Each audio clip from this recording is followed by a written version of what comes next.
د چشمو د جوړولو دپاره زه یو هسپتال ته تلم، نو هغه ما بیا قلم کړی دی دا ټول رودات چې دی چې یو ورځ یې ومتلی زه د سترګو معاینې له زه د سترګو معاینې له د خپل ښار لوی هسپتال ته زه د دې نه چېرته مخکې روغتون ته تلی نه وم.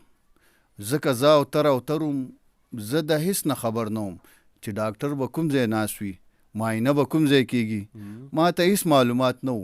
په تپوس روانم، یو کړکۍ ته ورنږدې شوم، دغه ځای کې یو صاحب و، یو پرچی راله راکړه، نو واپس ترې را روان شوم زه کمرې د معاینې له. چې کمرې ته مخامخ شوم، عجیبه غوندې منظر و، یو ټیل پاره ونډوخر و، یو قطار و غځېدلی، لکه مار و غځېدلی. زه هم ودرېدم قطار کې د نمبر په انتظار کې.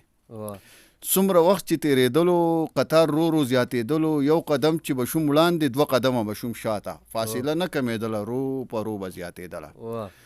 ما نه وروسته یو بوډا و، جوخ په ملا پورې ولاړ و. جوخ مې ملا پورې ولاړ و، د ده زړه چې څه درزا کړه او دې درزا چې څه وینا کړه، ما ښکاره محسوسوله چې دا ګیله کوله چې دا څرنګه نظام دی، دا لا څنګه ضابطه ده چې د چا څه وسیله ده نو د هغه نمبر اول دی، چې څوک د تپوس نشته نو هغه په ځای ولاړ دی، که قدم واخلي په وړاندې نو شي 2 قدمه شاته. ډېر زموږ د مخې راغلو، په مثال د درویشانو زازو لاړلو کمرې ته، بې نمبره معاینې ته. څوک ملګری د سپایو، څوک اشنا د چپړاسیو، څوک واقف د څوکیدارو یا یې لرې رشته دارو.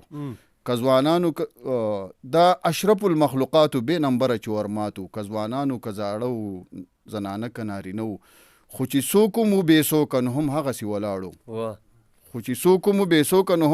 ولاړو. ګویا دوی مریضان نه وو، ګویا دوی انسانان نه وو. زما زړه کې داسې راغله چې راوځم د قطاره، ځان له وباسم سلاره، خو بیا زر راله سوچ راغی چې دا څوک دي ما نه وړاندې د دې ټولو به مجرم شم. په دې سوچ او کشمکش کې زه لا دغسې ولاړم چې په دې کې ناګهانه یو چپه راغله د شانه، چې په ځان موږ پوهېدلو نو موږ ټولو په کمره کې په 2مه مرحله کې څه ولاړ او څه پراته وو، که ځوانان او که زاړه وو. د دې اوږد انتظار مو واحد دغه یو علاج و. دلته 2 معاینه کارو مرستیالو د تکنیک، یو خوردبین کې معاینه کړه د نظر لري نزدیک، بل به لرې په دیوال د حرفونو کړه پړتال. پس د چک اپ د پړتال نه د حرفونو د دیوال نه یو پرچی راله راکړه د چشمو د جوړولو. پس د دغې معاینې نه زازو لاړم ډاکټر ته، د راپورټ په تناظر کې دې ډاکټر صاحب ښاغلي کړي، تجویز راته یې نه کې، چې چشمې مې کړلې سازې کړې، په سترګو مې ناسازې، لوړه ځمکه به جواره ماته مخکې غوړېدله. هر قدم مې د تندکو، هر یو ګام د مشقتو، یا بتلمه په ټوپونو یا روان په تندکونو. یو ورځ یو ملګري راته غلي داسې ووایي، ما ته ښکاري د شیشو کې د سفرق دی شیرجانه. دوباره مې نظر ټیسټ کړ د چشمو په یو دکان کې،